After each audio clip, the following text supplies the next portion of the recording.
Please be seated.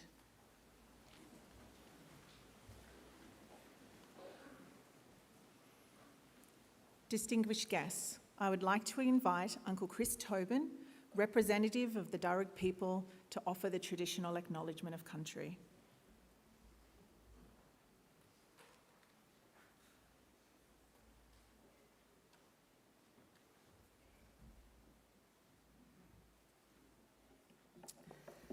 Thank you.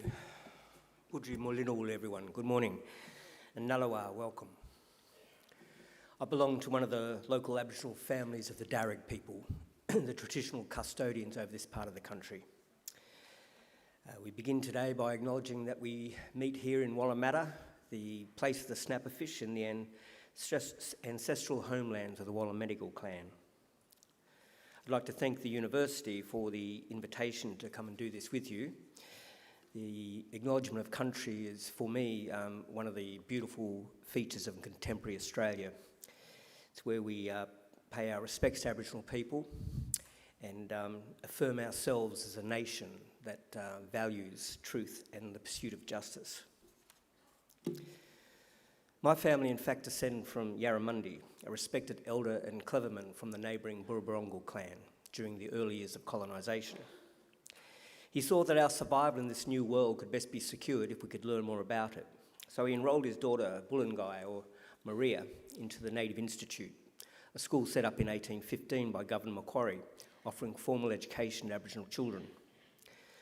Maria studied there for several years and used her newly acquired skills to lobby and eventually secure some land for herself and her family out along the Richmond Road.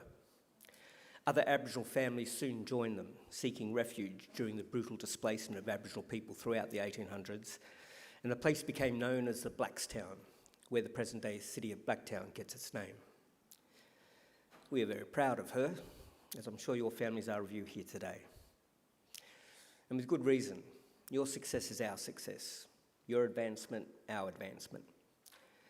Now that was probably better understood in more traditional times when camp groups were smaller and clans abided by strict sharing laws, which meant the food that you caught and brought back was distributed throughout the rest of the camp. Your skills and good fortune were thus enjoyed by all. Your efforts literally nourished the rest of the community, and you in turn were looked after by them. Yes, we can live quite beautifully when we work together. Our Aboriginal ancestors certainly lived well in many respects, and I use occasions like this to offer them to yourselves as a model or a benchmark on how good to expect our lives today. You see, when Captain Cook arrived here a little over 250 years ago, he encountered a people whom he described as one of the happiest people he'd met. They owned nothing, he wrote, but the tools they carried. They were naked, made their shelters from the bark of trees without cutting them down, and fed their families from the earth without excessive tilling or clearing. There was no slavery, no rich and poor, no rents or mortgages, no homelessness. Armies were unheard of, as were forts, jails, or even fences. People cooperated then to collect the resources that were needed, which were then shared out according to strict Aboriginal law. Our lands are maintained in their natural state through fire and responsible harvesting.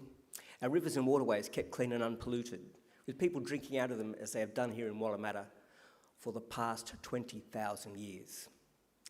So please consider this is not an ideal yet to be achieved. This is normal life for us and for the longest time, and not that long ago. So there's no good reason why we should expect less for ourselves and our children than what our ancestors enjoyed. Admittedly, there's a lot more of us. However, we are a clever people, and there is still much magic in the world, I like to believe. So graduates, I would say expect great and wonderful things from your life. Life is good, we are naturally happy, and normally very good at looking after each other and the earth. I would just ask that you share your skills with the rest of us and keep following that beautiful spirit within you that got you this far.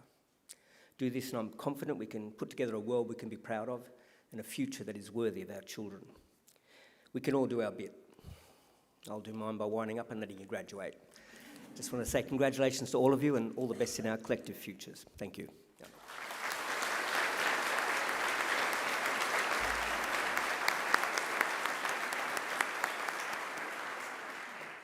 Distinguished guests, I am pleased to introduce Pro-Chancellor of Macquarie University, Professor Nick Mansfield.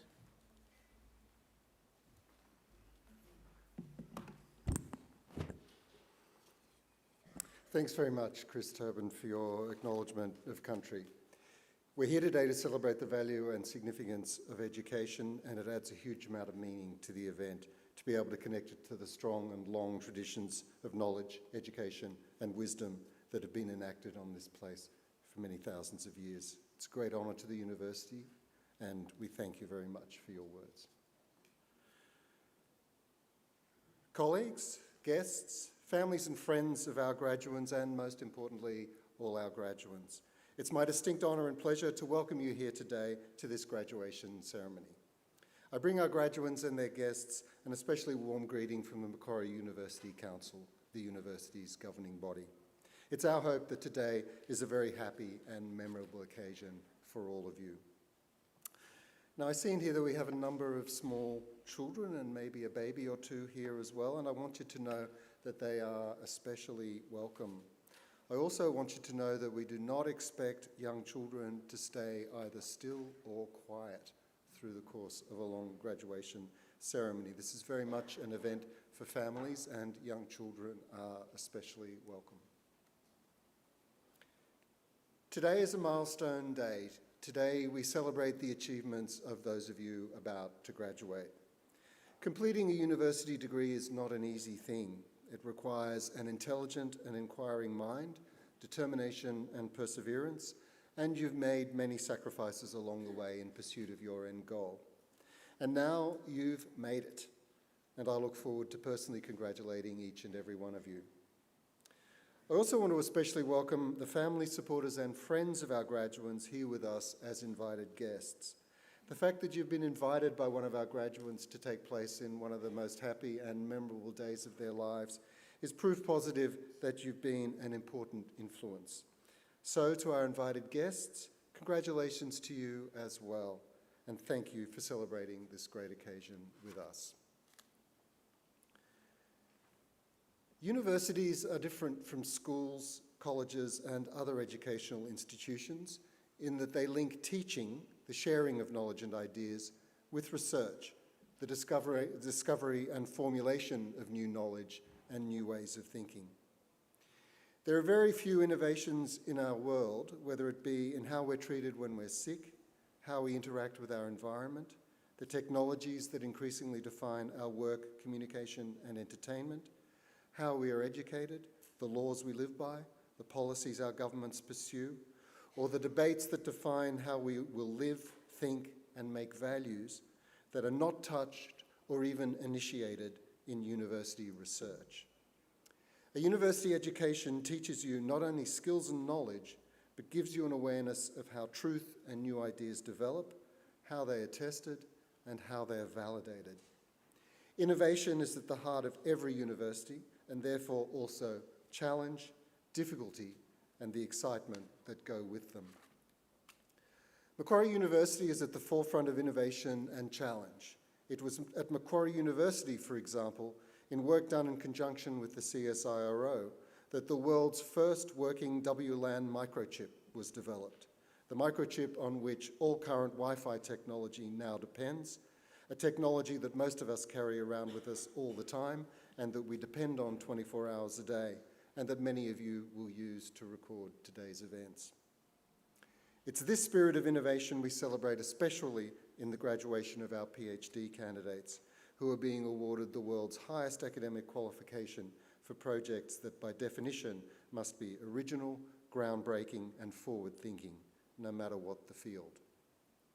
Everyone who is graduating today has had to confront these challenges of innovation, of new ways of thinking, and of change, a process that I'm sure has had many surprises and difficulties, and many confounding and confusing moments, as well as moments of anxiety, uncertainty, and stress. But graduands, you have confronted these challenges and you have won through. You have faced uncertainty and difficulty. You have been assessed against high standards, world-class standards, and you have met with success. You should be very proud of what you achieved. It is no small achievement. The university is certainly proud of you and what you have achieved. But we at Macquarie also are very aware that education is not simply an academic matter. It is fundamentally about people and human relationships. The university strives to be an hospitable, open and supportive place. The friendliness, inclusiveness and approachability of Macquarie staff and students, for example, is often commented on by visitors to the university, both from Australia and from around the world. That's an inherent part of our culture, and we intend that it will always remain so. Remember, you will always be welcome here. Macquarie University will always be a leader in teaching and learning, a leader in the accumulation of wisdom, knowledge, and understanding. However, our collective journey is about building community, where we have shared values and where we care about each other, even when our points of view on some issues might diverge. It's that combination of intellectual endeavour and human care that defines what a university is all about. Guests, academic and professional colleagues, and most importantly, our graduands, I offer you the warmest of welcomes to Macquarie University on this grand occasion. In just a few minutes, it will be my very great honour to confer the degrees upon you and welcome you as lifelong members of that community of scholars we proudly call Macquarie University. But it's now my great pleasure to introduce our occasional speaker, Dr. Matt Fries.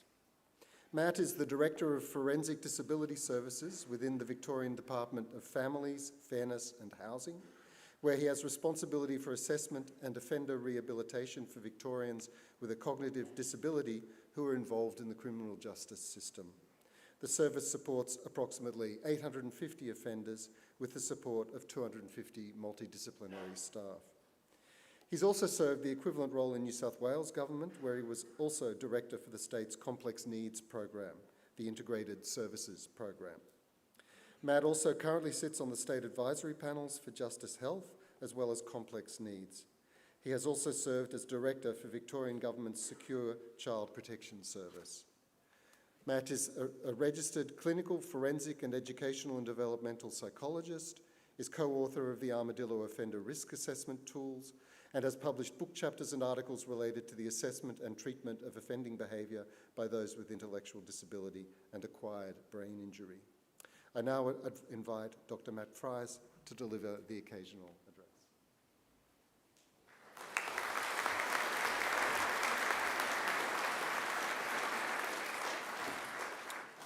All right.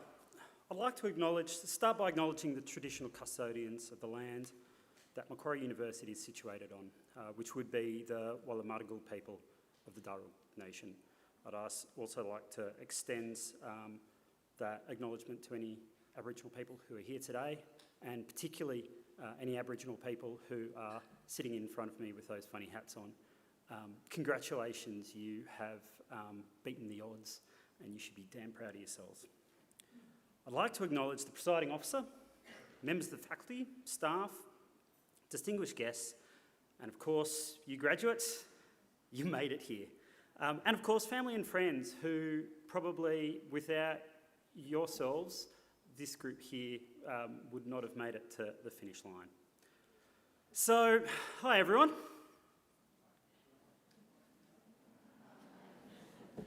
Now, I would have thought, given that we're all budding psychology graduates and expert psychologists here, we'd be way better at that, right? So, hi everyone. Hi. There we go. Now, this is the point I want to discuss today. What did you all expect when you started your qualification in psychology? Did you think of it that by the end you might be able to read minds? Or maybe that you'd be able to solve your friends' relationship issues with maybe profound, insightful statements that tie them back to their early childhood? Or maybe that when an awkward social situation comes up, you might know what to do. Through much of my journey in undergraduate, sure, there was lots of interesting principles and concepts that I learned along the way that have stood the test of time. So, how to effectively get a group of people to obey and electrocute other people they don't know. Or maybe how to get a rat to press a lever. In my own tute, we never did get poor Tulip to push that lever. She'd just grab it and shake it. So we didn't do well in that class. I just really hope that Tulip did better in biology, where she was sent to after us. Then there was the learning how to break people mentally when running prisons. Now, certainly at the time, that wasn't something I think would be any relevant to me later on in life, but these days I'm now responsible for actually running places of custody. Although I must say, the breaking of people usually isn't so much the inmates, it's more the managers in dealing with the industrial issues that we tend to come across. But even after an undergrad degree, a diploma, a master's and a couple of doctorates, I've never really feel like, right, wow, I now know psychology. Yet today marks a line in the sand for you graduates as people who have formal qualifications in psychology. You know psychology now. But I think for many of you, it's a bit awkward hearing that, right? Like, this is it. So, but it's not really surprising. On the one hand, it's really hard to feel competent when the field of psychology is just so vast. We've got things like perception and cognition, neuropsych, which I think Macquarie is exceptionally well known for, through to things like organisational and social psych, to my field of forensic psych. There's even an anomalistic psychology, the psychology of the paranormal. Like, it's a thing, right? I mean, whilst I am reasonably across the evidence base for offender rehabilitation, given that my role is responsible for almost 1,000 people who have committed offences in Victoria, I can never say that my knowledge or expertise in perception or even neurobiology is that fantastic, even though being responsible for people with a disability in Victoria, neuropsych is a particularly important concept when working with people with an intellectual disability and brain injury. But not only is the field so vast, it's developing at breakneck speeds. Just look here at Macquarie Uni. You've got resources like Macquarie Uni Simulation Hub, which utilises virtual reality in research. And I see people like my friend and colleague, Associate Professor Milena Gandhi, who's exploring what can be achieved through online mediums for the treatment of psychological disorders.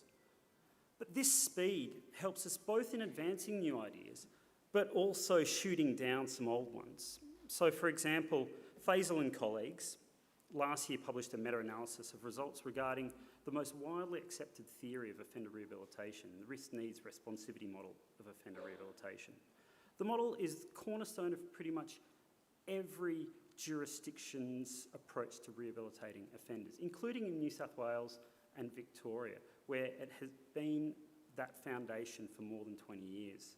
The authors of the model, Andrews and Bonta, constantly refer to the work of Faisal throughout their 6 editions of The Psychology of Criminal Conduct as being evidence for why the model works. Yet, in conclusion in their recent review, they stated, despite R&R's widespread use in criminal justice and claims from experts, we found that the evidence base is mostly low quality and inconsistent.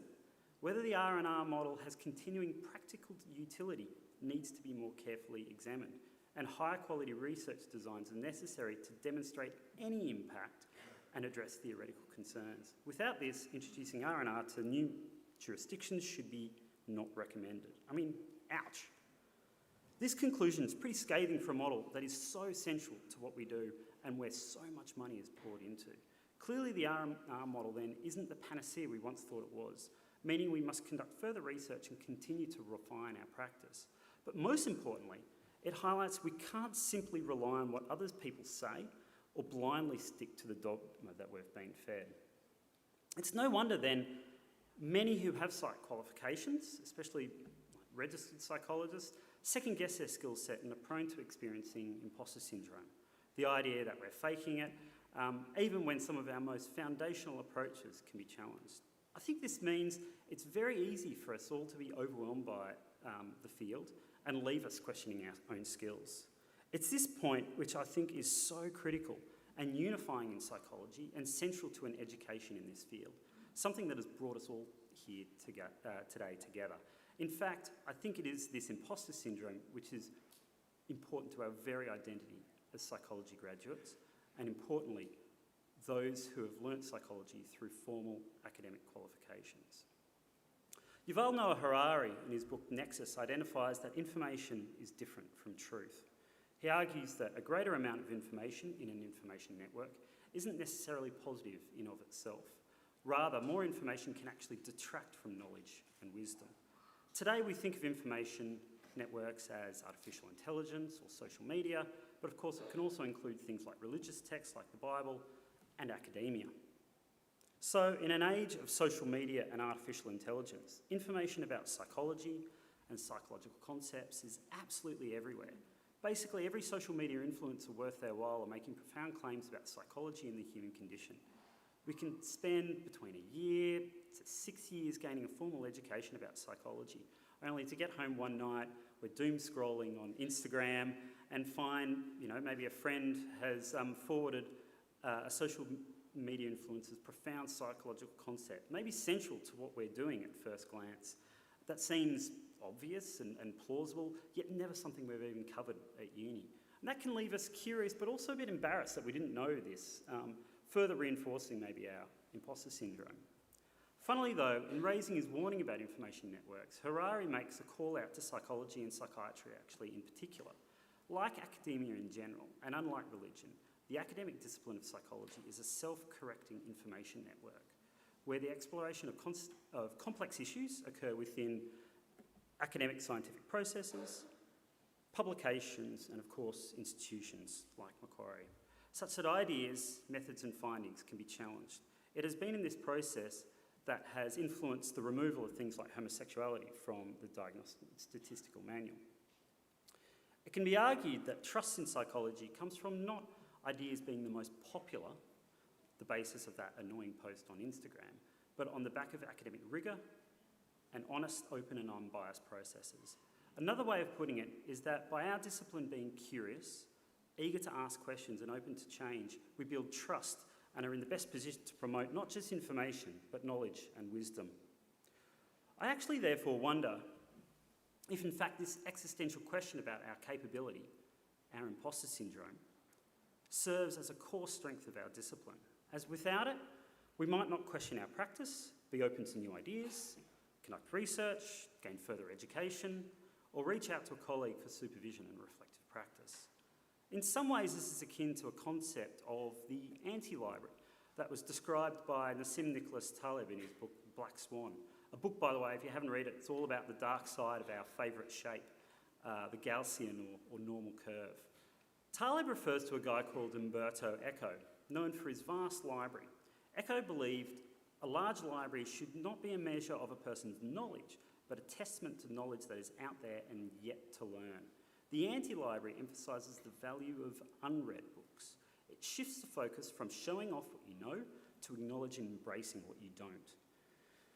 In my own service, I'm a really strong advocate of recruiting new graduates to roles, not only for them having the most up-to-date knowledge, but for often having a strong desire to learn, being open to new ways of thinking, and not being married to concepts. Although on occasion I come across a clinician who is fanatical about a particular approach, concept or model, such as R&R. To many this appears like a commitment to the evidence base.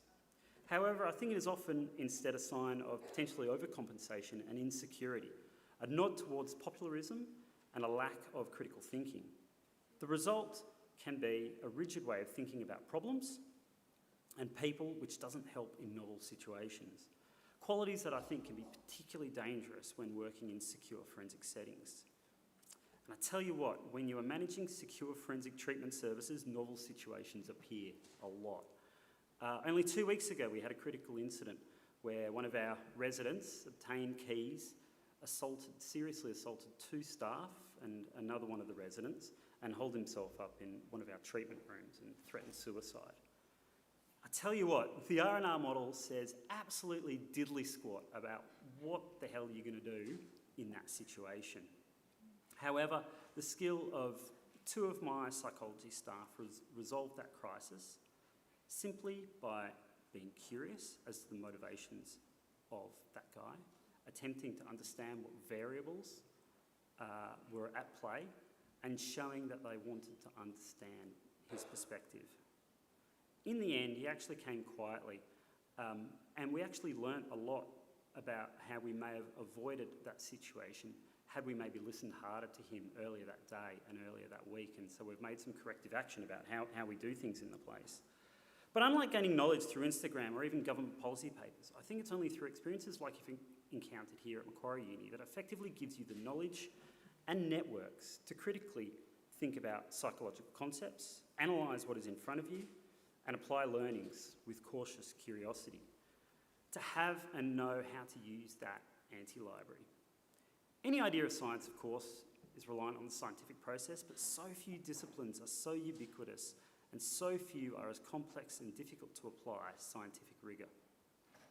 Why else does every influencer, financial guru and best mate want to flood you with pop psych ideas?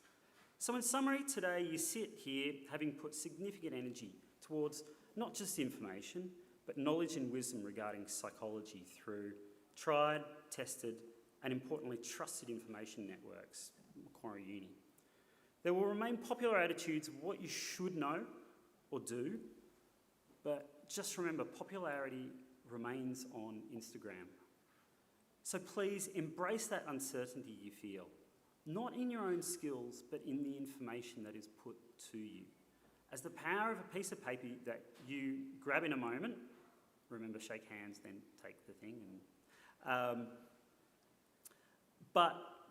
So it's not in the tidbits of information or knowledge that you'll be able to regurgitate, but it's in the questions that you ask.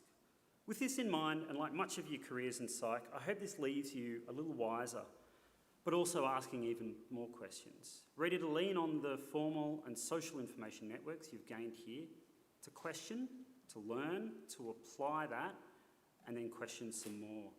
So the psychology world is, whilst vast, also a small one, and I really look forward to crossing paths with many of you in your careers to come. And for those who are stronger in the scientific process but less so on social conventions, this is the point that you can clap. So thank you and congratulations.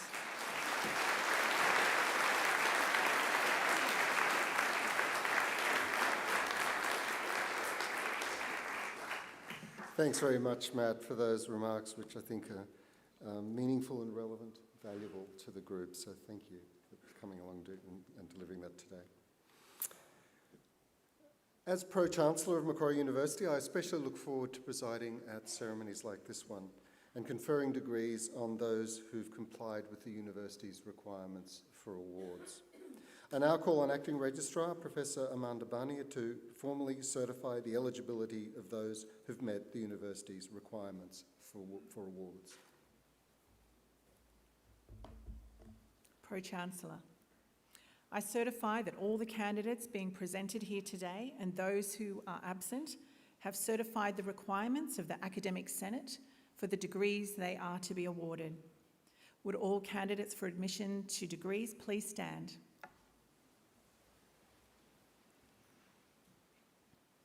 In the name of the Macquarie University Council and by my authority as Pro-Chancellor, I admit each of you present and those who are absent to the degrees for which you have qualified.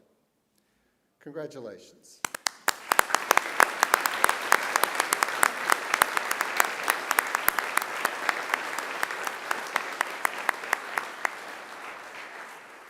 Graduates, please be seated.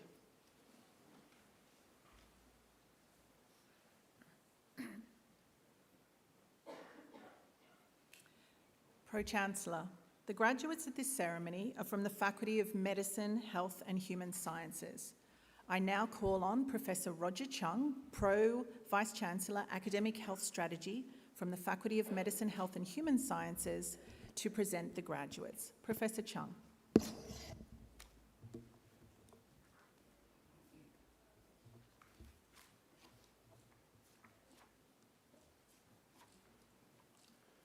Pro-Chancellor, the graduates at this ceremony are from the Faculty of Medicine, Health and Human Sciences, which contains two schools, the School of Psychological Sciences and the Macquarie Medical School, and three departments, Health Sciences, Chiropractic and Linguistics. We also host the Australian Institute of Health Innovation. The faculty is a core component of the Macquarie University Health Sciences Centre, which is a unique academic health enterprise in Australia, as Macquarie is the only university that integrates its learning and research with clinical practice here on campus at our own health service that we call MQ Health. MQ Health provides the opportunity for students enrolled within the faculty to learn or to undertake research in an environment where real clinical practice is occurring. The faculty is proud of the way it integrates its learning and its health and medical research with patient care, captured by the purpose of MQ Health in 3 words: heal, learn, discover. In research, the faculty has particular strengths in neurosciences and psychological sciences, cancer, clinical trials, and health systems research. Students in the faculty are studying one of 9 undergraduate degrees or a larger number of postgraduate coursework or research degrees. These include our undergraduate degree in psychology, then the Doctor of Medicine, the Doctor of Physiotherapy, the Master of Public Health, the Master of Research, and our premium research degree, the Doctor of Philosophy.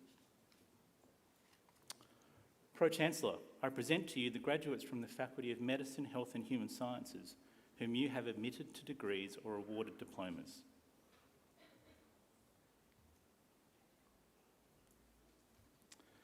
I present the graduate admitted to the degree of Bachelor of Arts and Bachelor of Psychology with honours, Gretel Bax.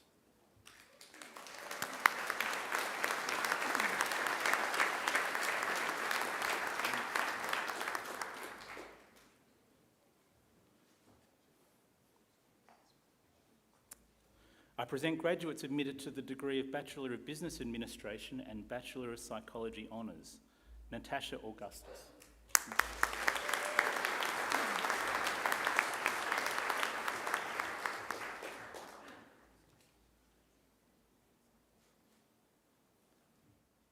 Emily McCann.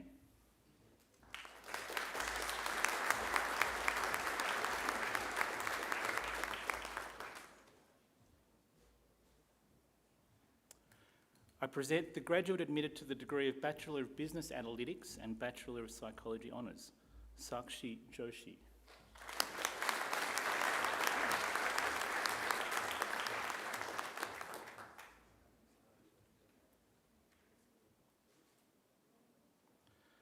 I present graduates admitted to the degree of Bachelor of Cognitive and Brain Sciences and Bachelor of Psychology honours, the recipient of the Macquarie University Award for Academic Excellence, Zara Blackmore.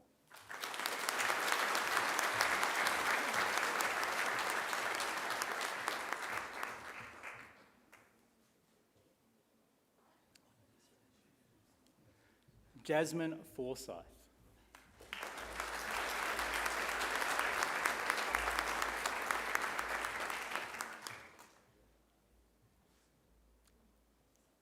Jewel John.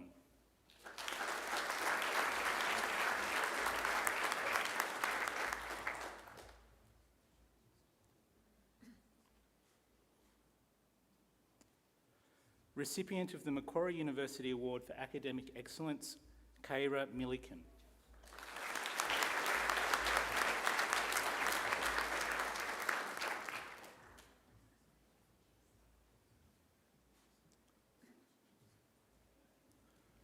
Roberto Pizzin.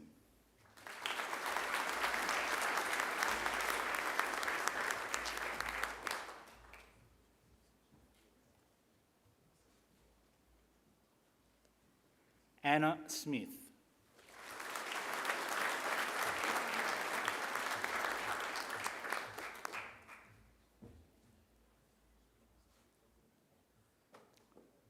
Ruby Smith.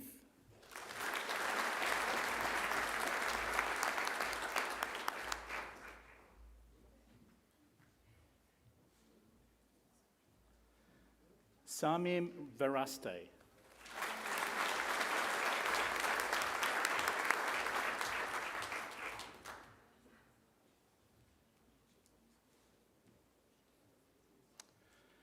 I present graduates admitted to the degree of Bachelor of Commerce and Bachelor of Psychology honours, Winona Dufresne.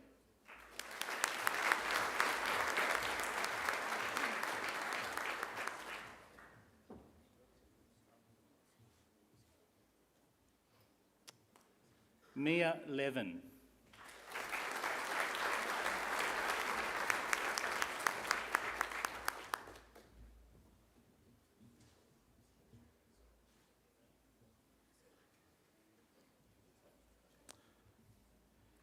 Ridme Nanayakakar.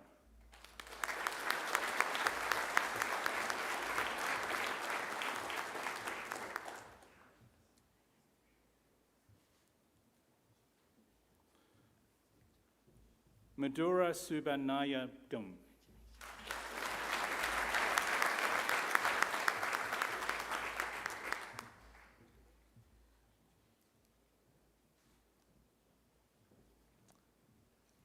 I present the graduate admitted to the degree of Bachelor of Human Sciences and Bachelor of Psychology Honours, Bianca Jorgensen.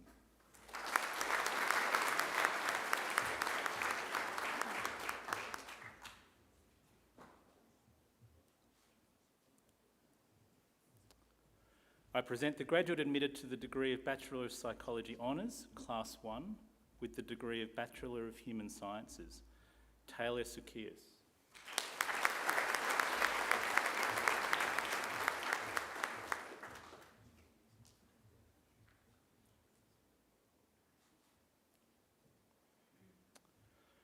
I present the graduate admitted to the degree of Bachelor of Psychology Honours, Class 1, with the degree of Bachelor of Speech, Hearing and Language Sciences, Letitia Karlab Correa.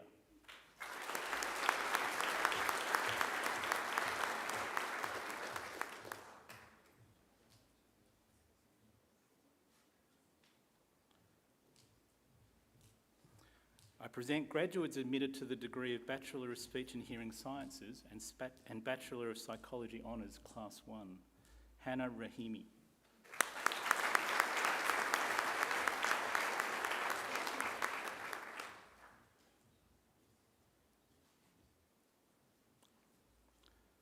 Vashna Singh.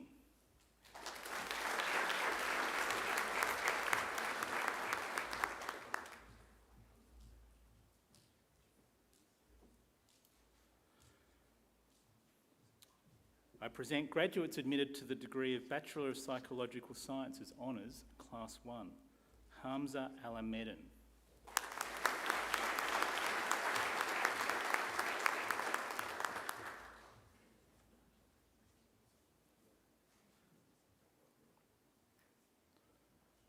Reese Virilas.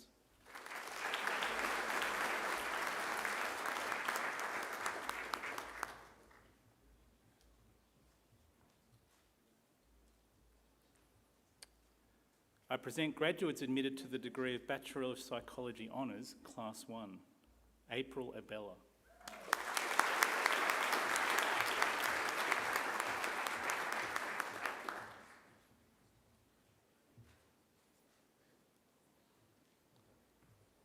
Hannah Arnold.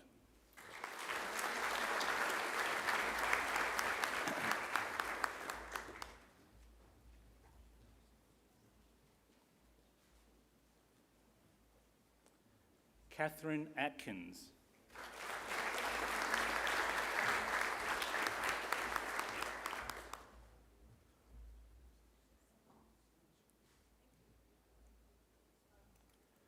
Paige Banducci.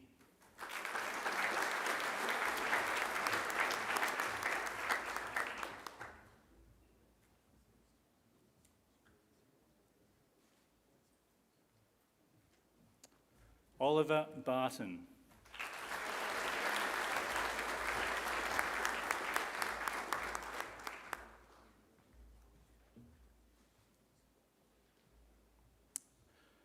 Recipient of the Macquarie University Award for Academic Excellence, Rowan Bate.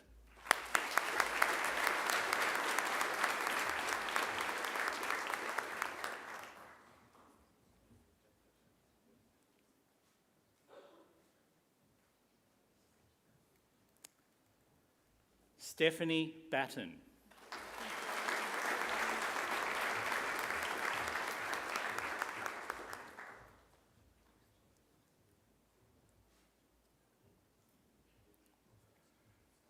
Brenton Bell.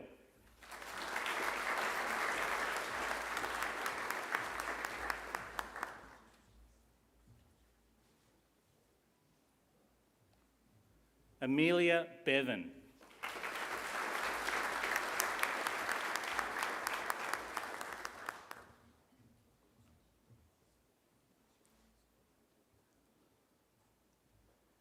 Claudia Bonacorso.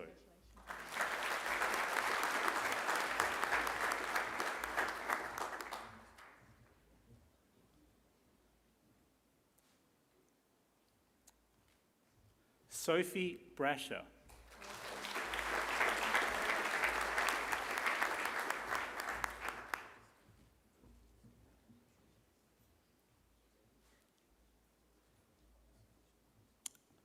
Natasha Katubig.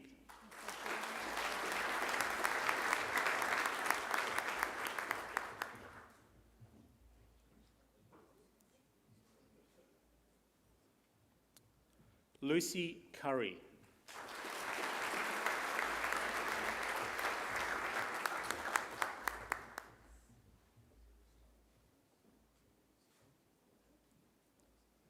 Zoe Dalziel.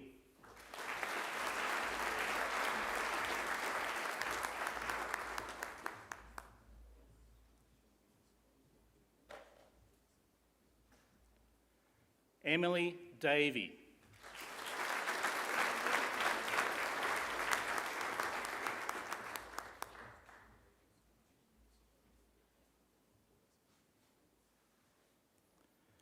Recipient of the Macquarie University Award for Academic Excellence, Tara Dean.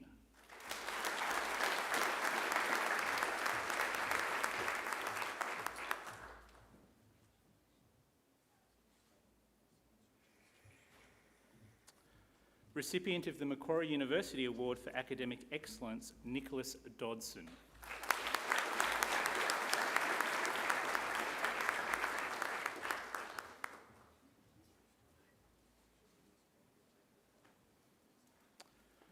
Recipient of the Macquarie University Award for Academic Excellence, Joshua Douglas.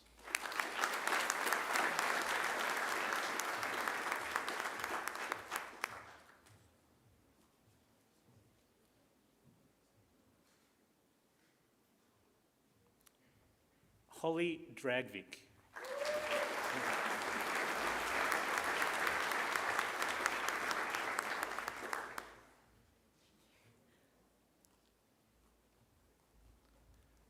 Anna Fioretti.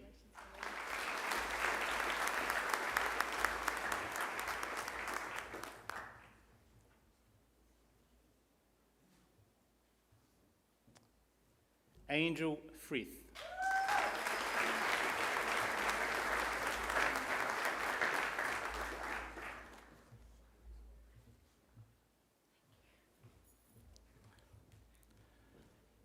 Raham Husane.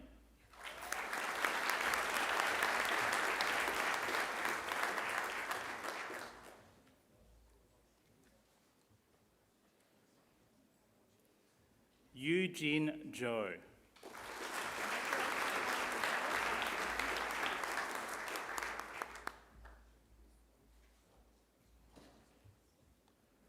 Madison Kelly.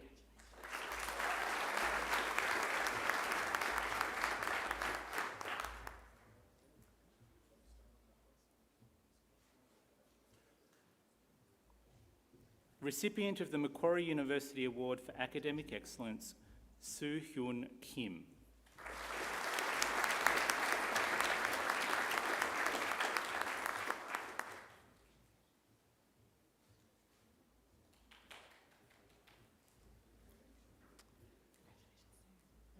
Marina Kojenikov.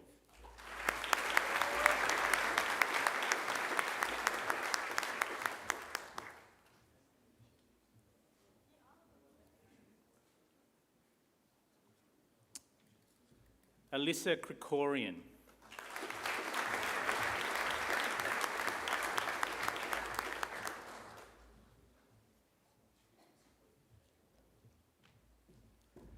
Agnes Angelica Kusuma.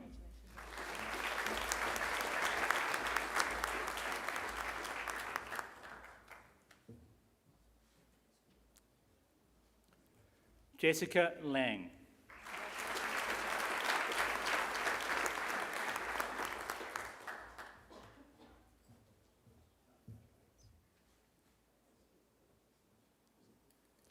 Christopher Lamb.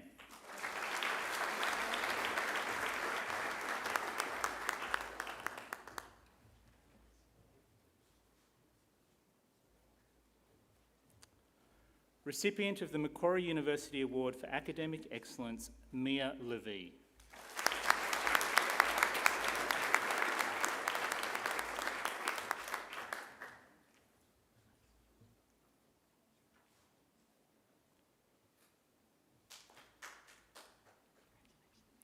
Recipient of the Macquarie University Award for Academic Excellence, Zixin Lin.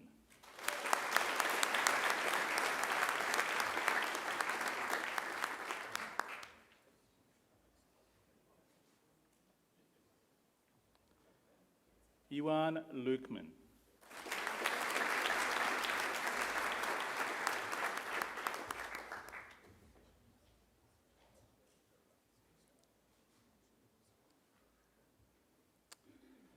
Tiara Mana Waduge.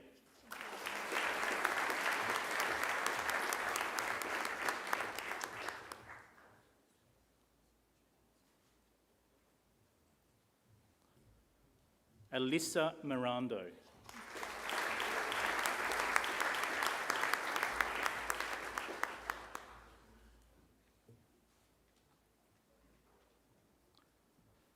Sasha Matthews Hornery.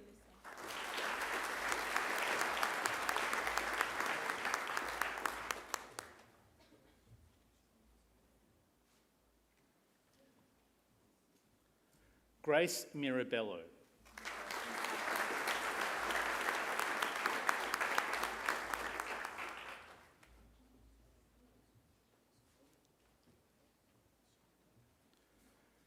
Angeli Mistry.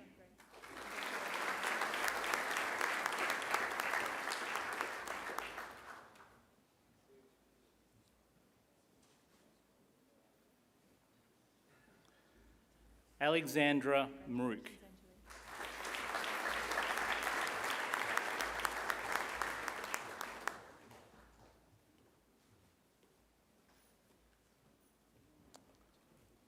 Navia Muda Lira.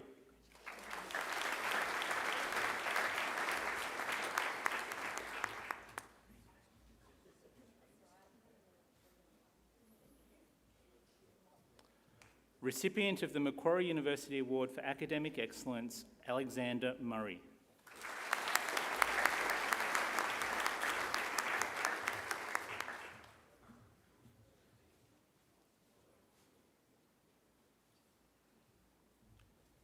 Minji Park.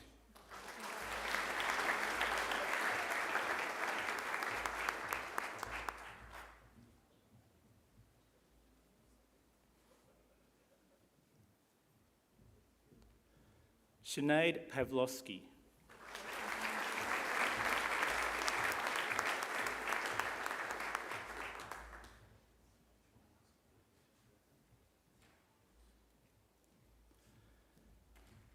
Alistair Reid.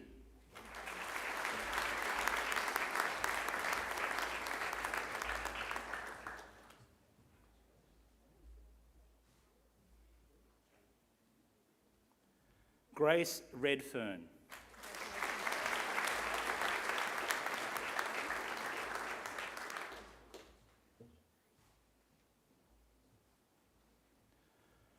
Natasha Rees.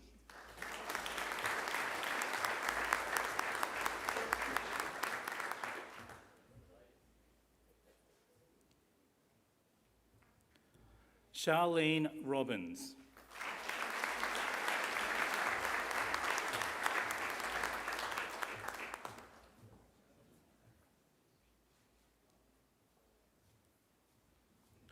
Sophia Rogers.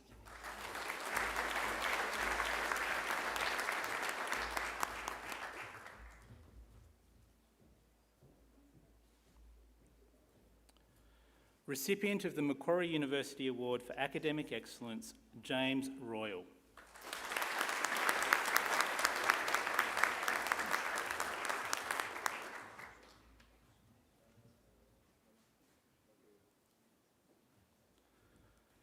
Lara Rutstein.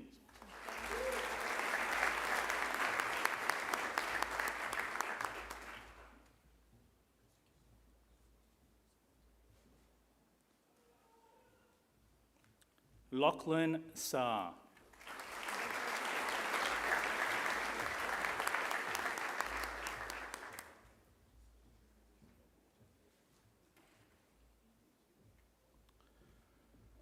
Lucas Satch.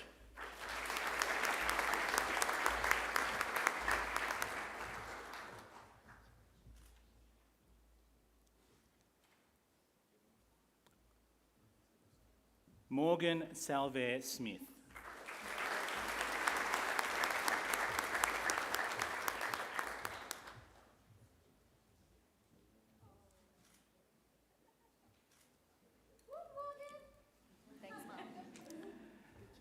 Sigrid Siege.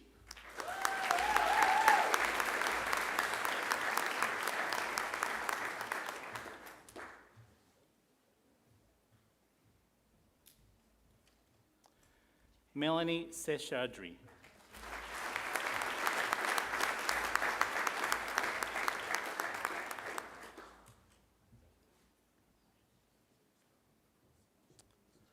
Recipient of the Macquarie University Award for Academic Excellence, Daniel Somerville.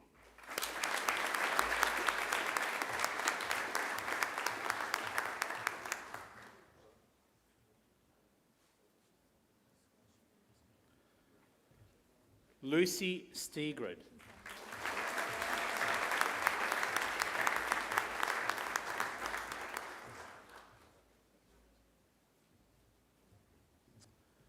Zach Stritch Hoddle.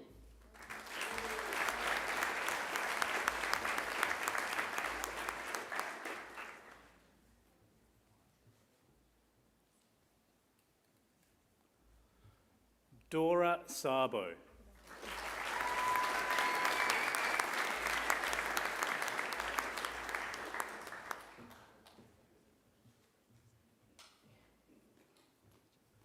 Sabine Taylor.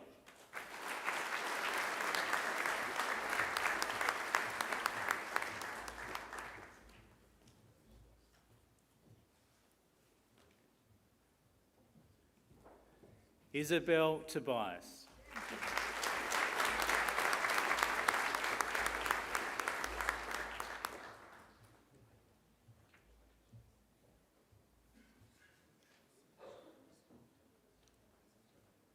Matthew Vasilev.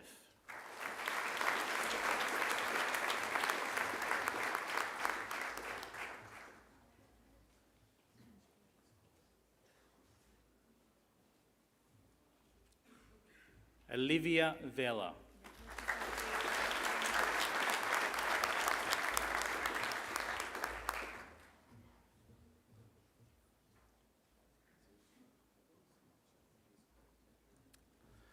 Varshita Venkatesan.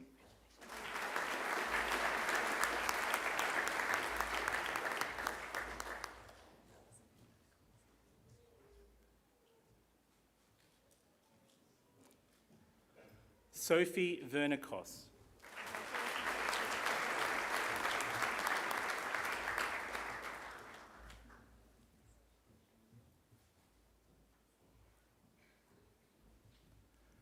Gabria Vinod.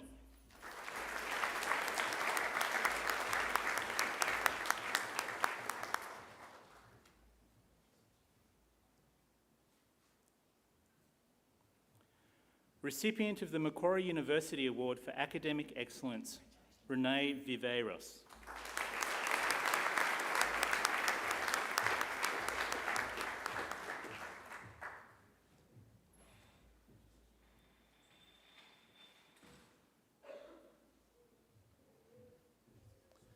Olivia Waterhouse.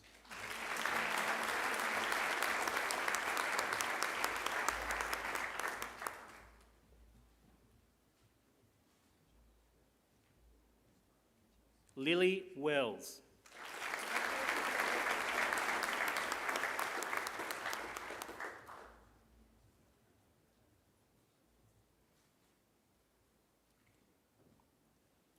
Olivia White.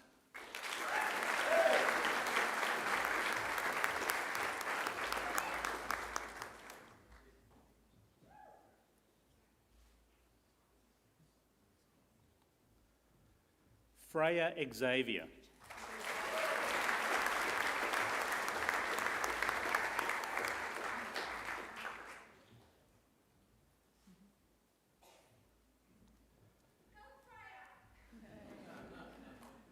Gil Yufei.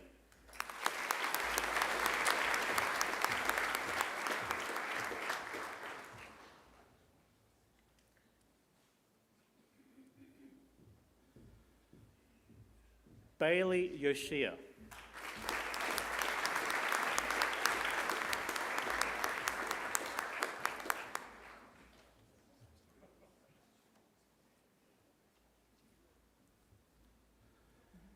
Xiaoxia Yu.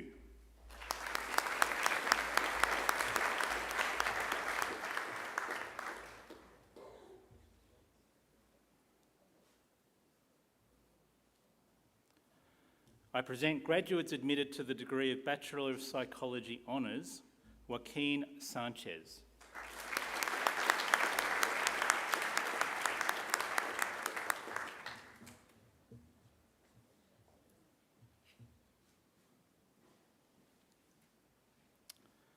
Matu Senthil Kumar.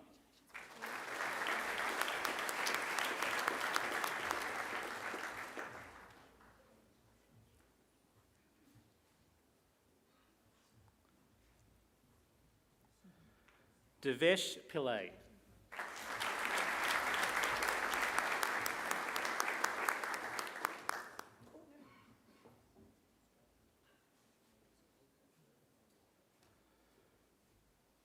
Amabel Roebuck Krauss.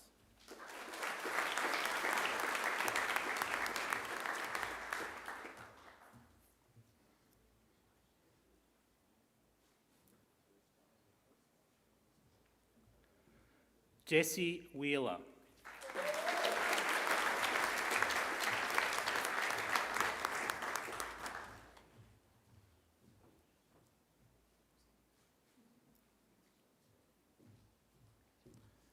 Akriti Nundwani.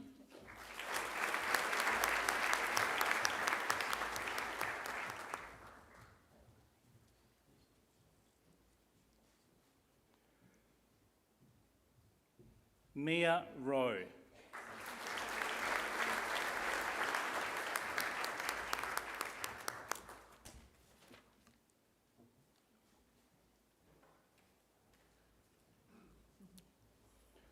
I present graduates admitted to the degree of Bachelor of Business Administration and Bachelor of Psychology, Brianna Bullock.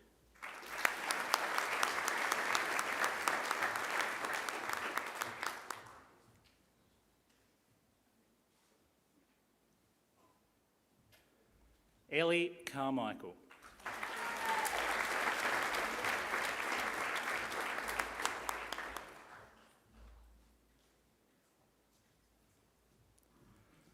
Ryan Clark.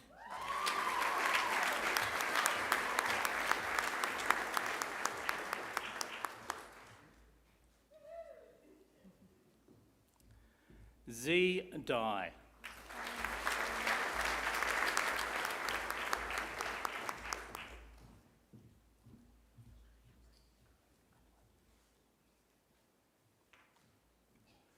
Natasha Gordon.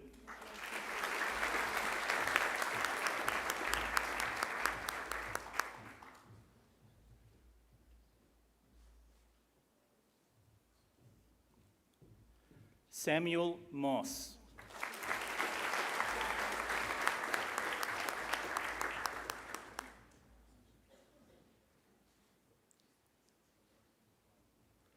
Mark Richardson.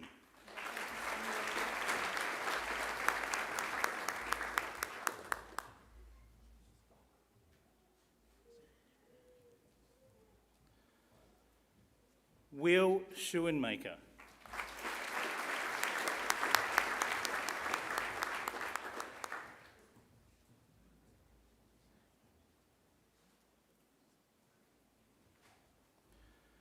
I present the graduate admitted to the degree of Bachelor of Business Administration with the degree of Bachelor of Arts Psychology, Leah Fletcher.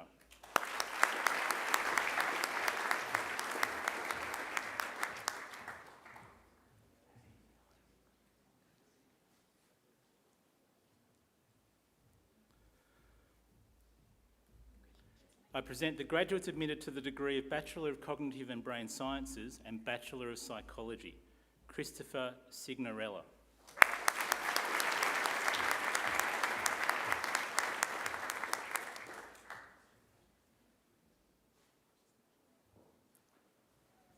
Cameron David.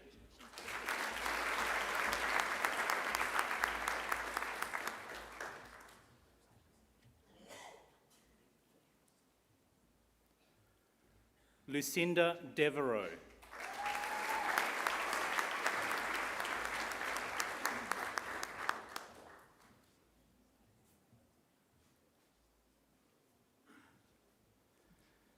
Amelia Gusowska.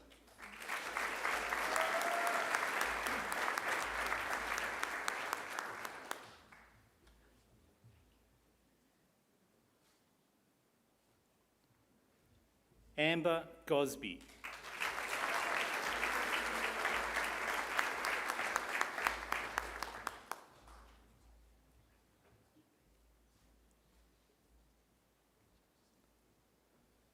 Jack Honey.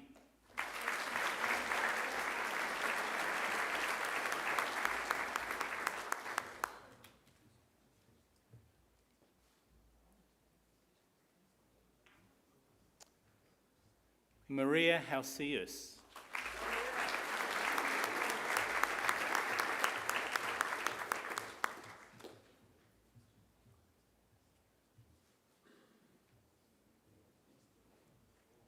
Queeneth E. Young.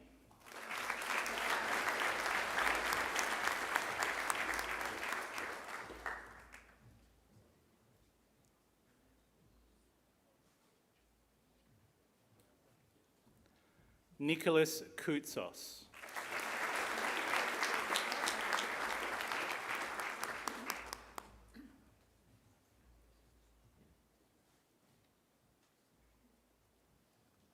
Nicholas O'Brien.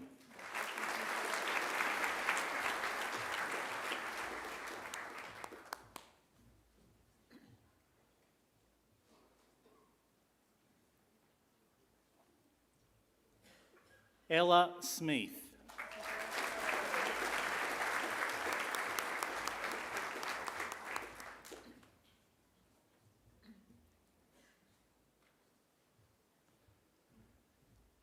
Recipient of the Macquarie University Award for Academic Excellence, Kendall Stead.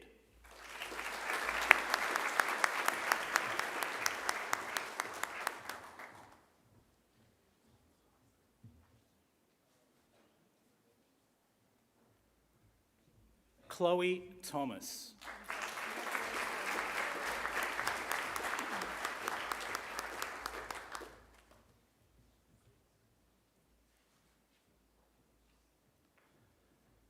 I present the graduate admitted to the degree of Bachelor of Commerce and Bachelor of Cognitive and Brain Sciences, and the recipient of the Macquarie University Award for Academic Excellence, Sophie Chen.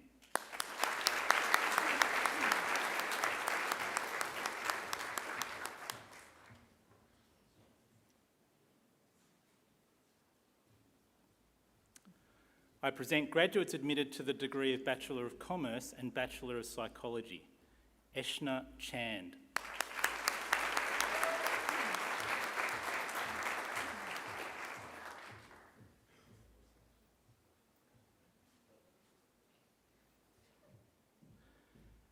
Jaden Chiatellis.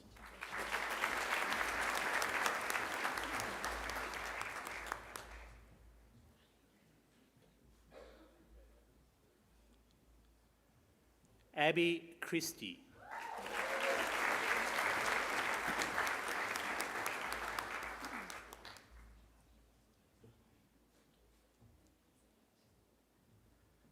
Kieran Dean.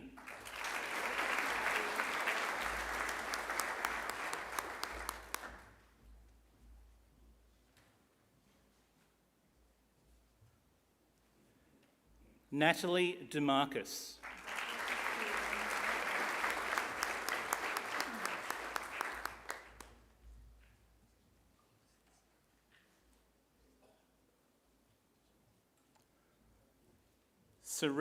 Serena El-Kura.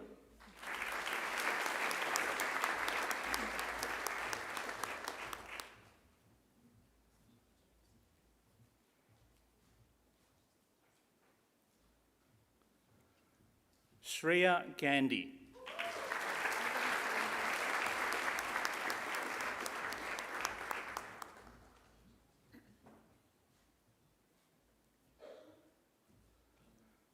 Eliza Gibbons.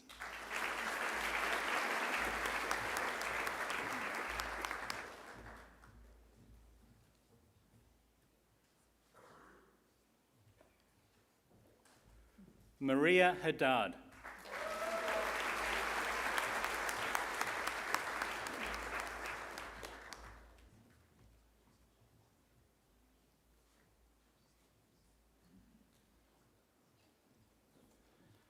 Hyung Nok Mai Chi.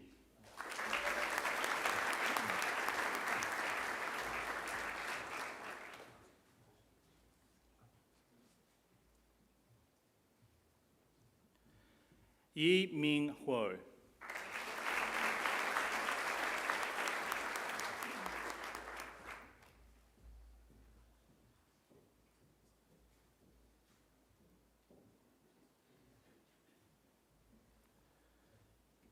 Isabella Ianelli.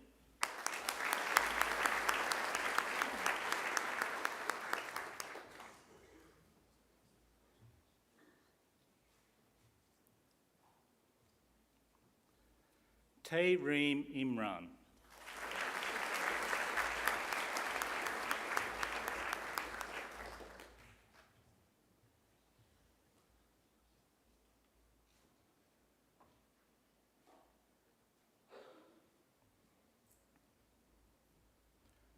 Angelo Kakakios.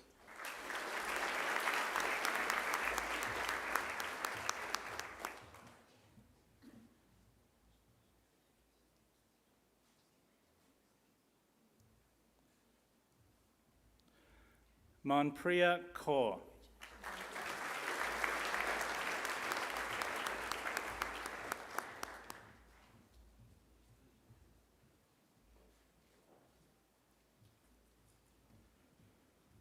Hira Khan.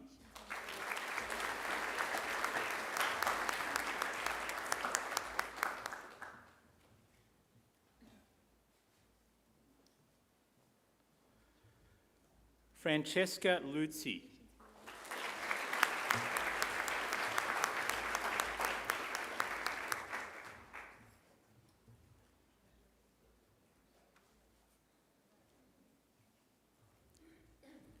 Jing Li.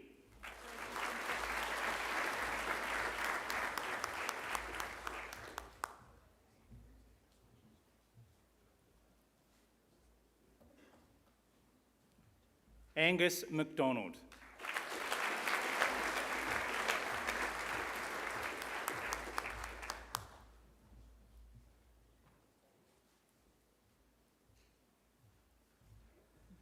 Sarah O'Sullivan.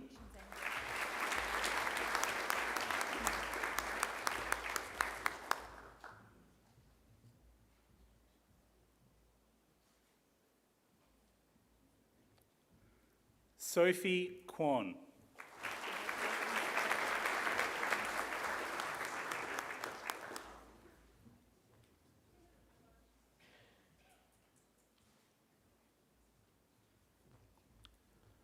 Laura Rafina.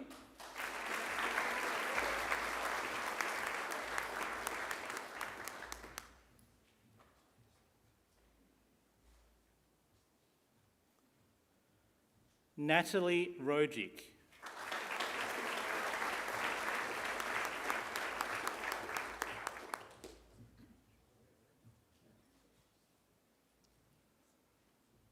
Julie Salmoni.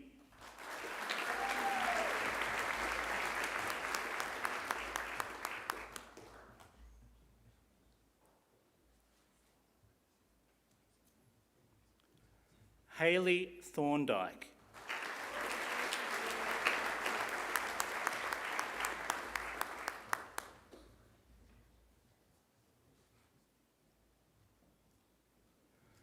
Marcus Wong.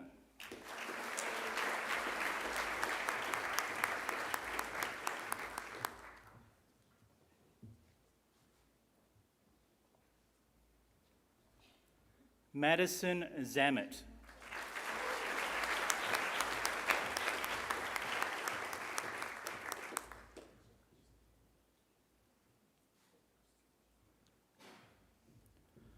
I present graduates admitted to the degree of Bachelor of Human Sciences and Bachelor of Psychology, Hannah Barnett.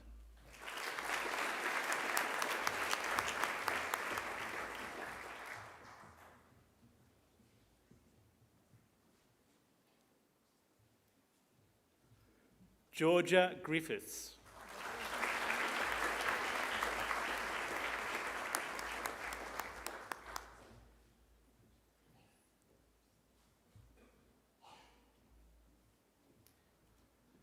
Sophia Marcy Antonio.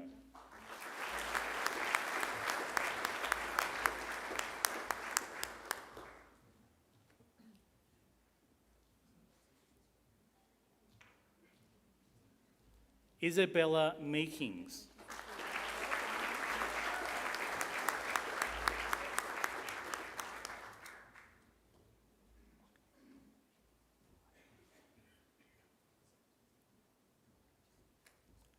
Trung Nguyen.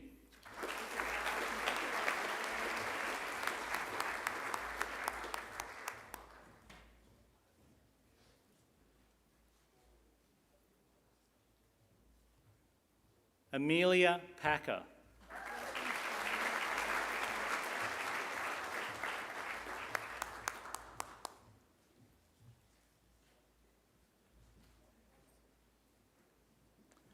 Recipient of the Macquarie University Award for Academic Excellence, Tess Sturman.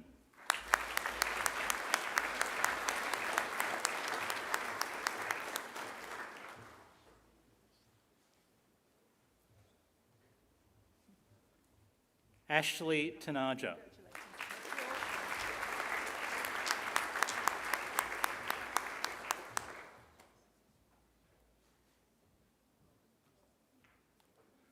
Georgia Whale.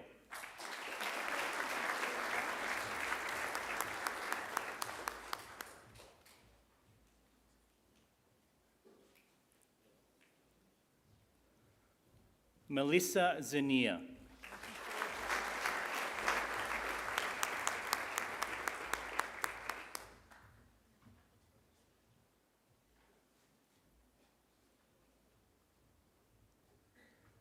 I present graduates admitted to the degree of Bachelor of Medical Sciences and Bachelor of Cognitive and Brain Sciences.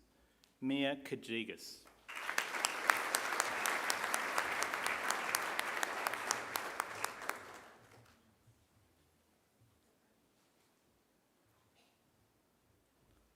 Sonali Chand.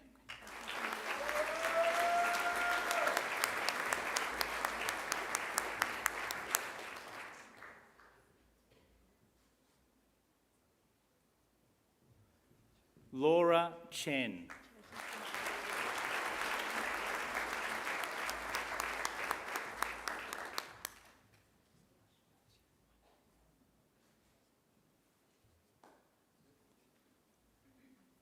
Sinead Gibbons.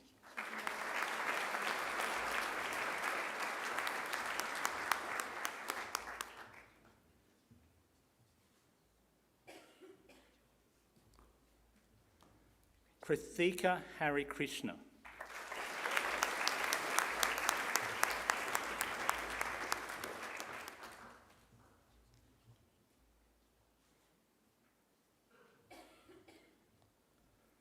Kesagade Kamath.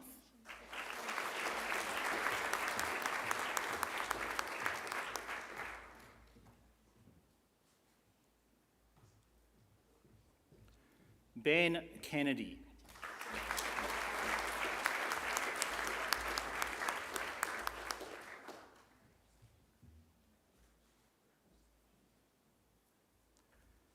Annabelle Mitchell.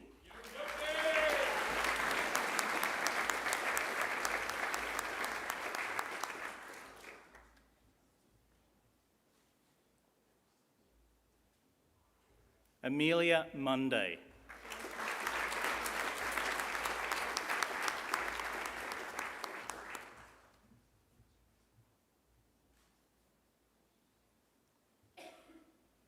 Recipient of the Macquarie University Award for Academic Excellence, Madison Orchard.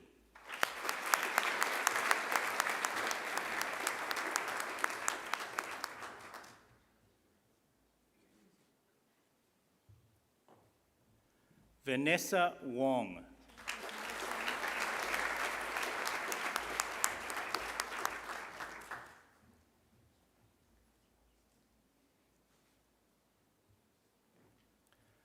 I present graduates admitted to the degree of Bachelor of Medical Sciences and Bachelor of Psychology. Anna Gu.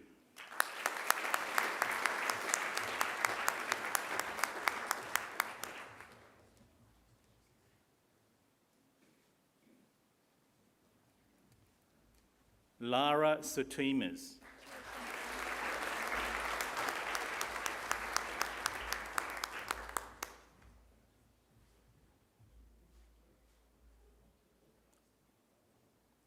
I present the graduate admitted to the degree of Bachelor of Security Studies and Bachelor of Psychology, Isabella Rocha.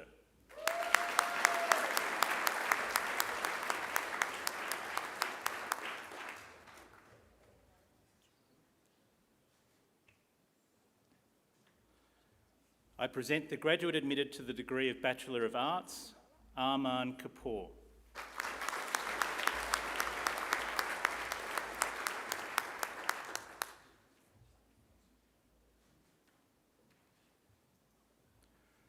I present the graduates admitted to the degree of Bachelor of Cognitive and Brain Sciences, Sherry Coleman.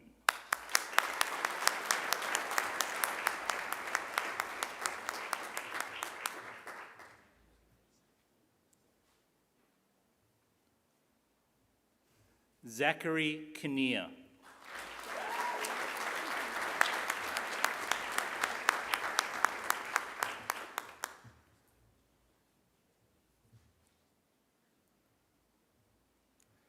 Isabel Levy.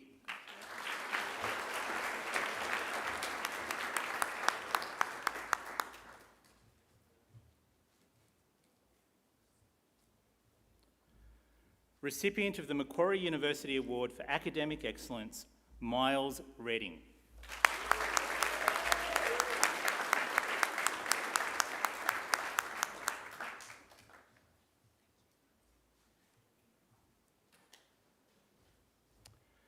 Recipient of the Macquarie University Award for Academic Excellence, Emma Furskoor.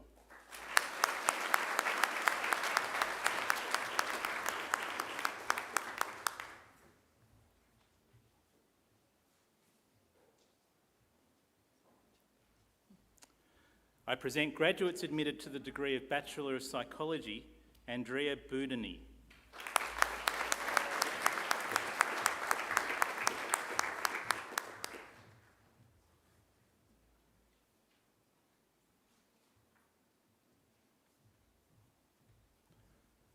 Natasha Kamara.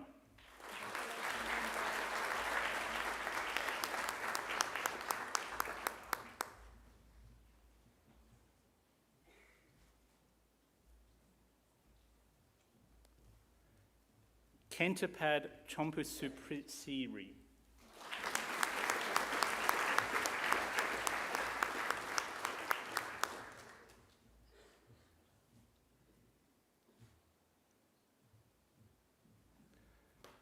Amelia Jane Cunningham.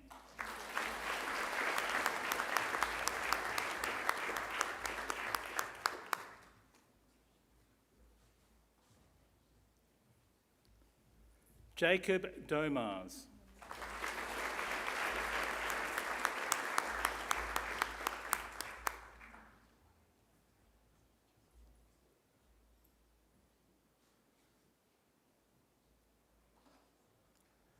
Ethan Etienne.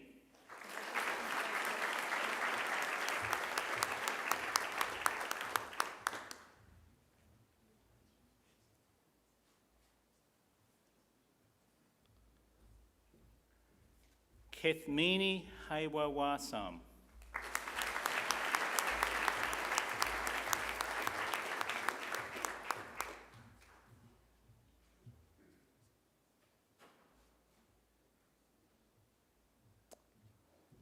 Sarah Azaya.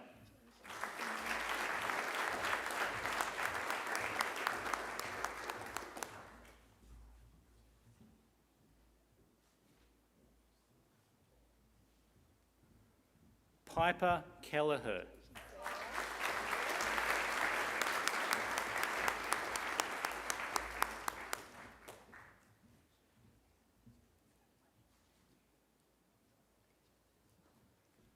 Mia Cordick.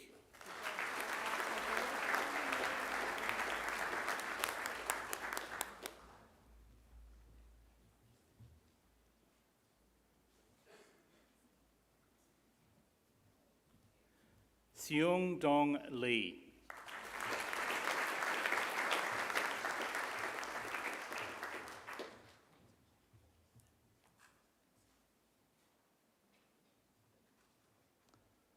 Mia Liu.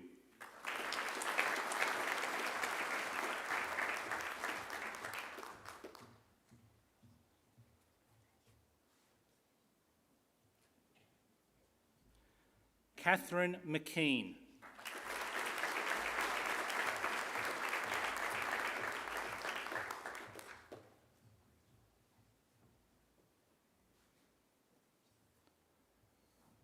Sonali Singh.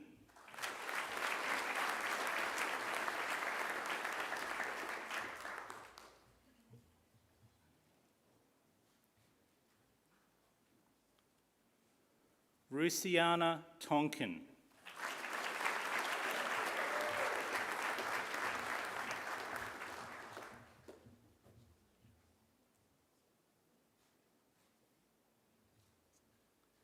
I present graduates admitted to the degree of Bachelor of Science, Julia Amor Adriano.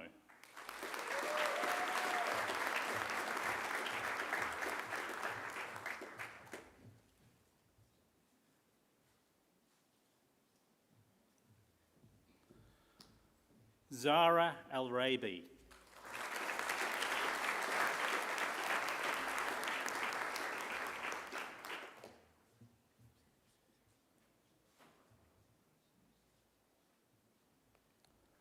Yelene Gallimard.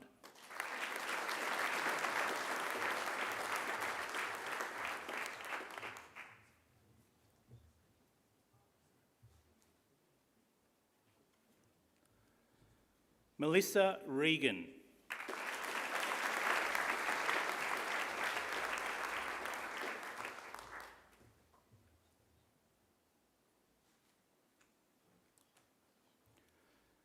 The University Medal is the university's most prestigious academic award and is awarded to students who have demonstrated exceptional academic excellence throughout their university studies. Pro-Chancellor, I present the graduate admitted to the degree of Bachelor of Psychology Honours, Class 1, with the University Medal for Psychology and the recipient of the Macquarie University Award for Academic Excellence, Tina Wang Smith.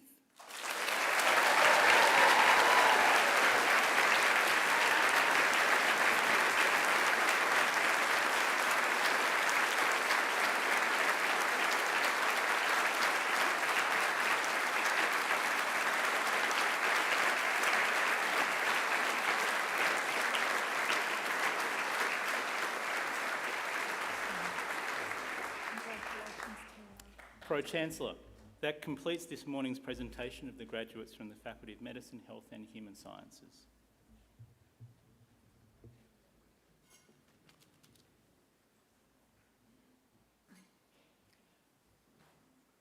Pro-Chancellor, I call on Mia Lavie, who graduated with a Bachelor of Psychology Honours, to speak on behalf of the graduating group. Mia Lavie.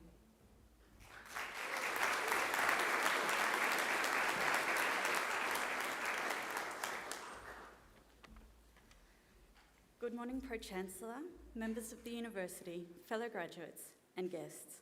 I'm honoured to speak on behalf of the graduates today and would like to begin by congratulating each one of you. Graduating with a tertiary degree is a remarkable achievement. To put it in context, we can look at the statistics. Don't worry, no Annabas were harmed in the writing of this speech. So, just over half of school leavers enrol in university, but only about 1/3 of Australians go on to earn a tertiary degree. If you are graduating today with an honours degree, you represent only 10% of undergraduates. And if you've tackled a double degree, you are among only 1% of Australian university students. But while these statistics give us a sense of how significant this achievement is, they only hint at the full scope of our journey. We each arrived at Macquarie University from diverse professional, educational and personal backgrounds with expectations about what a tertiary degree would mean for our future. But education has a way of challenging those assumptions. It has been said that education's purpose is to replace an empty mind with an open one. And throughout our university experience, each new piece of information, every subject explored, and every new mentor encountered has opened doors to possibilities we hadn't imagined, reshaping our trajectories and expanding our aspirations. No one here has earned their degree by staying within their comfort zone. Education is a great privilege, but it demands perseverance in the face of uncertainty and the willingness to push forward despite setbacks.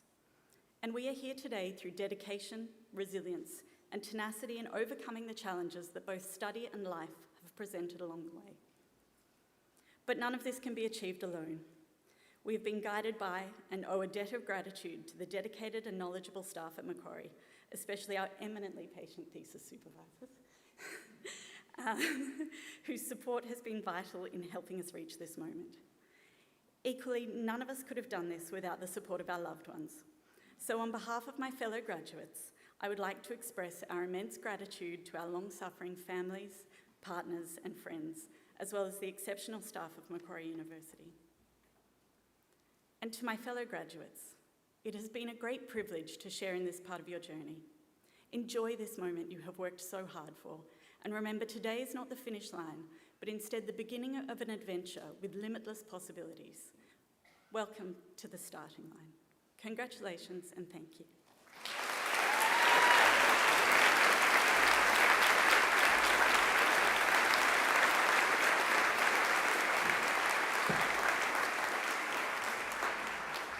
Thank you very much, Mia, for those words, and congratulations again.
That was Angela Brewer. Angela is the founder and artistic director of Coast Opera Australia. Will you please join me again in thanking her for that superb performance?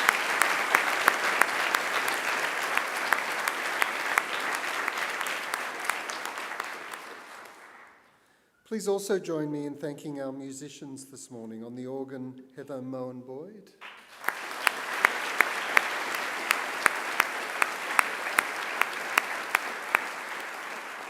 And on the Chinese transverse flute, Dr. Chai Chang-min.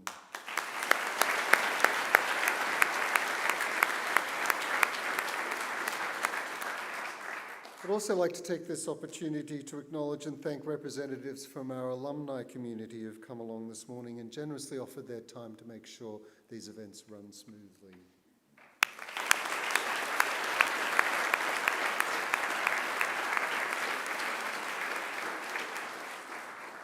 And finally, please join me in thanking our technical staff who ensure that the proceedings can be seen and heard, not just for us all here today in the hall, but for those watching the event around the world on live stream.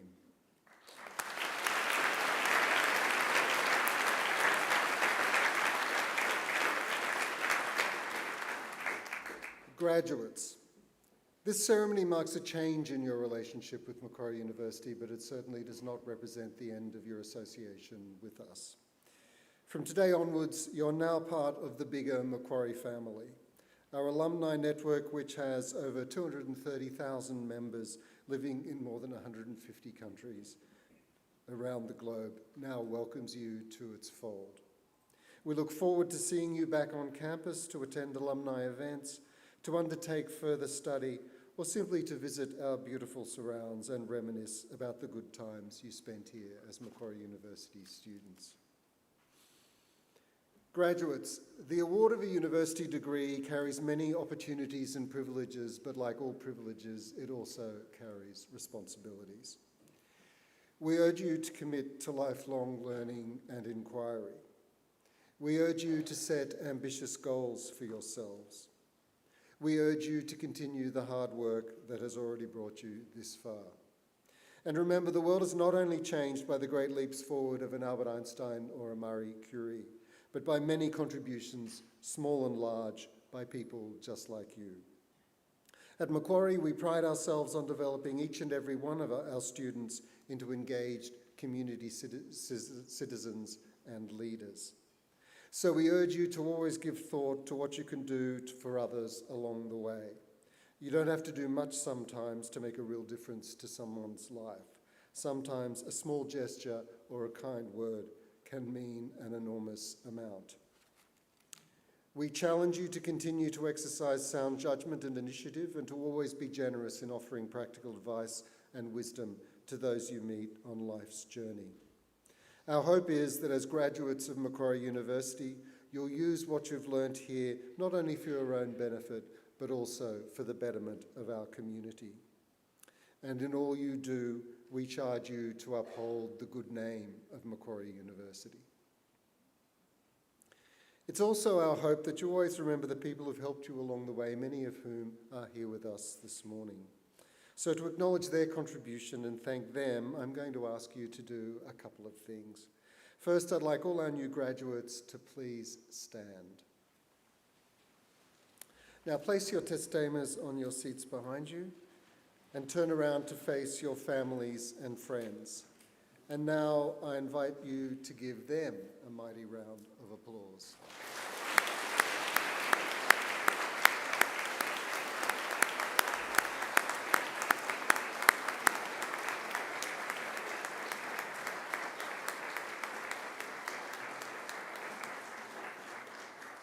Okay, turn around now, but don't sit down, don't sit down. Here on the dais with me are representatives of the university's academic staff who've supported and led you throughout your journey. Please join me in thanking them.